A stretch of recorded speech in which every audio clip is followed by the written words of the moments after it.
13 मई 2014 का वो दिन जब लोकसभा इलेक्शन का रिजल्ट अनाउंस हुआ और सबको चौंका के रख दिया, क्योंकि पिछले 10 सालों के यूपीए सरकार को हरा के बीजेपी ने इस बार पूर्ण बहुमत से जीत हासिल किया और सेंटर में बीजेपी लीड एनडीए की सरकार बनी और नरेंद्र मोदी बने देश के 14वें प्राइम मिनिस्टर। फिर 2019 में पिछले बार की सारे रिकॉर्ड को तोड़ते हुए फिर से दोबारा नरेंद्र मोदी देश के प्रधानमंत्री चुने गए। तब से लेकर अब तक पूरे 10 साल हो गए हैं नरेंद्र मोदी को प्रधानमंत्री बने हुए और अब 2024 में फिर से लोकसभा का चुनाव है। इसीलिए आज की इस वीडियो में हम जानने वाले हैं इन 10 सालों में प्रधानमंत्री नरेंद्र मोदी और उनके गवर्नमेंट के द्वारा लिए गए कुछ बड़े और इम्पोर्टेंट डिसीजंस के बारे में। नंबर 1, पीएम जनधन योजना। 28 अगस्त 2014 को प्रधानमंत्री नरेंद्र मोदी ने पीएम जनधन योजना को लॉन्च किया था, जिसके तहत इस देश के गरीब लोगों को जीरो बैलेंस बैंक अकाउंट खुलवाया गया था देश के गरीब लोगों को बैंकिंग सिस्टम से जोड़ने के लिए। उन्होंने इस स्कीम का अनाउंसमेंट 15 अगस्त 2014 को अपने पहले इंडिपेंडेंस डे के भाषण के दौरान किया था। इस स्कीम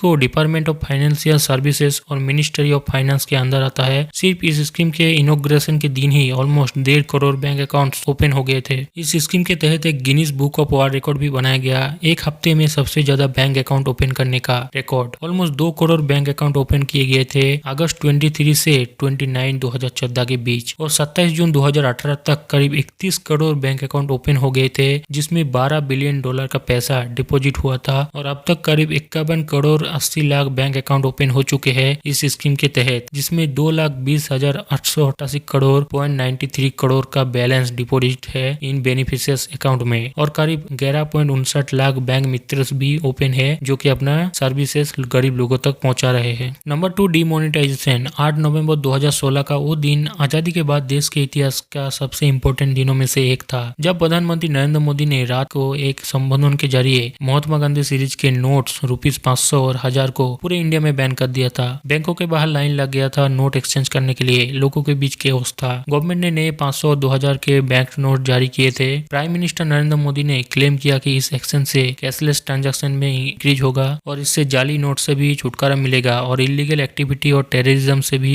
छुटकारा मिलेगा। नंबर 3, स्वच्छ भारत अभियान। स्वच्छ भारत मिशन या फिर स्वच्छ भारत अभियान को 2 अक्टूबर 2014 के दिन गवर्नमेंट ऑफ इंडिया ने शुरू किया था to clean India. Country wide इस कैंपेनिंग को शुरू इसलिए किया गया था ताकि रूरल इंडिया ओडीएफ यानी ओपन डेफिकेशन फ्री हो सके और एक सॉलिड वेस्ट मैनेजमेंट पैदा हो सके लोगों के अंदर। इस कैंपेनिंग की मदद से महिलाओं में मेंस्ट्रुअल हेल्थ मैनेजमेंट अवेयरनेस को भी फैलाया गया और ये कैंपेनिंग रिस्ट्रक्चर वर्जन था निर्मल भारत अभियान का, जिसे 2009 में कांग्रेस गवर्नमेंट ने लॉन्च किया था, लेकिन वो पूरी तरह से फेल हो गया था करप्शन और सही दिशा न मिलने की वजह से। Number 4, GST. फरवरी 2015 में तब के फाइनेंस मिनिस्टर अरुण जेटली जी ने एक डेडलाइन दिया था कि 1 अप्रैल 2017 को जीएसटी पूरे देश में इम्प्लीमेंट हो जाएगा, जिसके लिए मई 2016 में कॉन्स्टिट्यूशन अमेंडमेंट बिल को लोकसभा में पास कर दिया गया और 1 जुलाई 2017 से एक देश एक टैक्स पूरे देश में इम्प्लीमेंट कर दिया गया। इसीलिए 1 जुलाई को जीएसटी डे मनाया जाता है। जीएसटी से पहले देश में मल्टीपल टैक्स सिस्टम चलता था, जैसे कि स्टेट गवर्नमेंट का अलग टैक्स, सेंट्रल गवर्नमेंट का अलग टैक्स, लेकिन जीएसटी आने के बाद एक देश एक टैक्स सिस्टम पूरे देश में लागू हो गया। Number 5, digital India. Digital India campaigning को लॉन्च किया गया था गवर्नमेंट ऑफ इंडिया और नरेंद्र मोदी के द्वारा,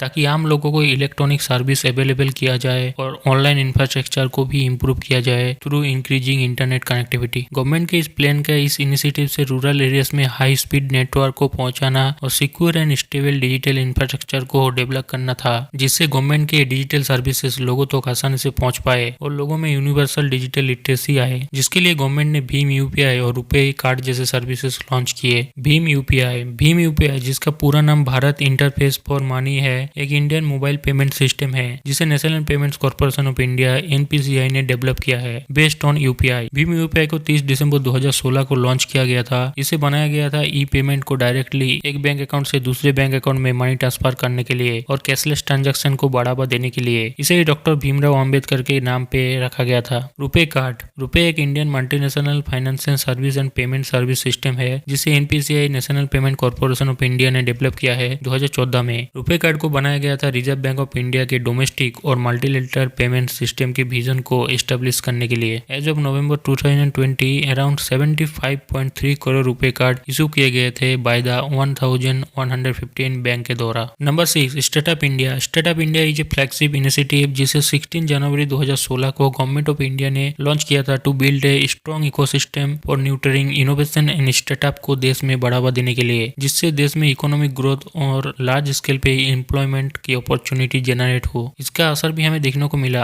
आज इंडिया वर्ल्ड के थर्ड लार्जेस्ट स्टार्टअप इकोसिस्टम है और आज इंडिया में सबसे ज्यादा स्टार्टअप है, करीब 100 से भी ज्यादा यूनिकॉर्न स्टार्टअप है, जिससे लाखों लोगों को एम्प्लॉयमेंट की अपॉर्चुनिटी मिला है। Number 7, surgical strike. 29 सितंबर 2016 को इंडियन आर्मी के commandos line of control LOC को पार करके पाकिस्तान एडमिनिस्ट्रेटेड कश्मीर POK में कई किलोमीटर घुस के पाकिस्तानी टेरिटरी में मिलिटेंट्स के ठिकानों पर जबरदस्त अटैक किया था। इस तरह का अटैक पहले कभी भी नहीं देखने को मिला था, जिस वजह से पाकिस्तान भी समझ नहीं पाया था कि आखिर हुआ क्या था। इस अटैक के पीछे का कारण था 10 दिन पहले 18 सितंबर 2016 को हुए उरी अटैक का बदला लेने के लिए, जिसमें इंडियन आर्मी के जवानों के ऊपर पाक स्पॉन्सर मिलिटेंट्स ने चौथे बाग उरी कैंप में हमला कर दिया था और हमारे 19 सोल्जर मारे गए थे। Number 8, abrogation of article 370। सत्ता में दोबारा आने के बाद नरेंद्र मोदी ने जो सबसे बड़ा डिसीजन लिया, उसे आजादी के बाद का लिए गए सबसे बड़े डिसीजनों में से एक था। 5 अगस्त 2019 को गवर्नमेंट ऑफ इंडिया ने एक प्रेसिडेंशियल ऑर्डर इशू किया टू सुपरसाइडिंग द 1954 ऑर्डर। इस बिल को पार्लियामेंट के दोनों हाउस से 2/3 मेजोरिटी से पास कर लिया गया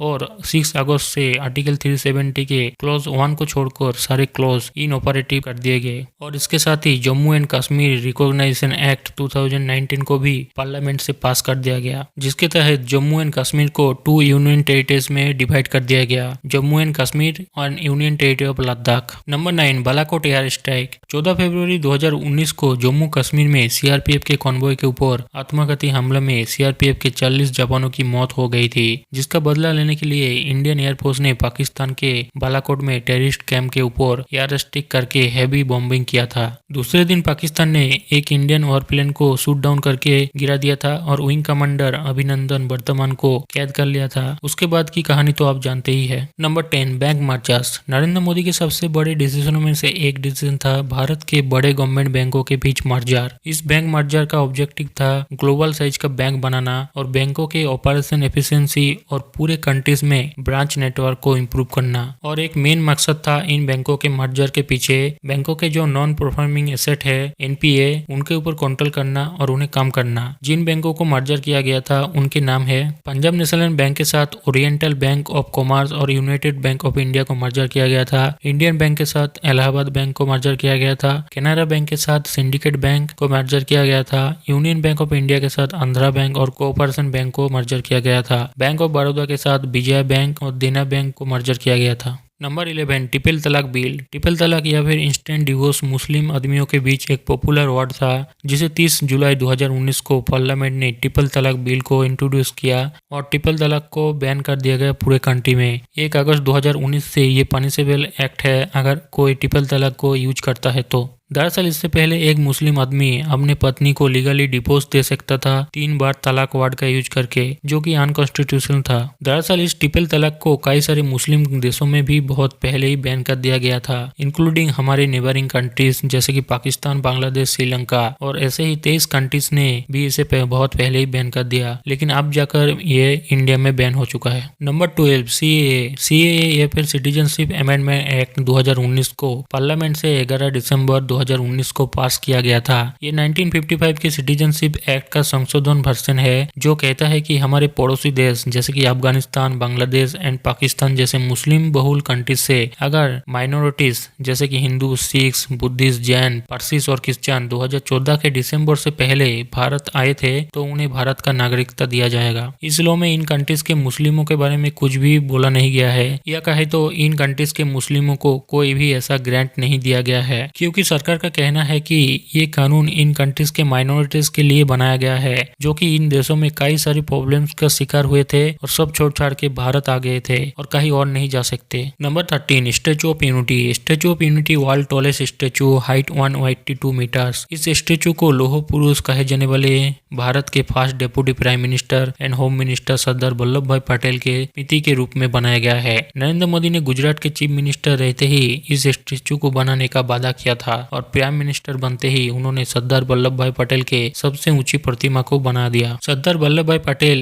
आजाद भारत के प्रथम deputy prime minister and home minister थे और उन्होंने भारत को यूनाइटेड करने में बड़ी भूमिका निभाई थी। इसीलिए प्रतिमा को स्टेचू ऑफ यूनिटी का नाम दिया गया है। ये स्टेचू गुजरात के बड़ौदा सिटी के पास नर्मदा रिवर के ऊपर बनाया गया है। नंबर 14, वंदे भारत। वंदे भारत एक्सप्रेस एक medium distance superfast express service है जिसे इंडियन रेलवे के द्वारा ऑपरेट किया जाता है। वंदे भारत ट्रेन एक air conditioner chair car service है जो कि सिटीज को कनेक्ट करता है जिनकी दूरी 800 किलोमीटर से कम हो। 15 फरवरी 2019 को फास्ट वंदे भारत एक्सप्रेस रवाना हुआ था दिल्ली से वाराणसी तक, जिसे प्रधानमंत्री नरेंद्र मोदी ने हरी झंडी दिखाई थी। इस ट्रेन की टॉप स्पीड है 130 kilometre per hour. And the last but not the least, number 15, Ram मंदिर। और दोस्तों ऐसे ही कई सारे छोटे बड़े प्रोजेक्ट और स्कीम नरेंद्र मोदी के द्वारा शुरू किए गए हैं जिनके बारे में हम अगले वीडियो में बात करेंगे।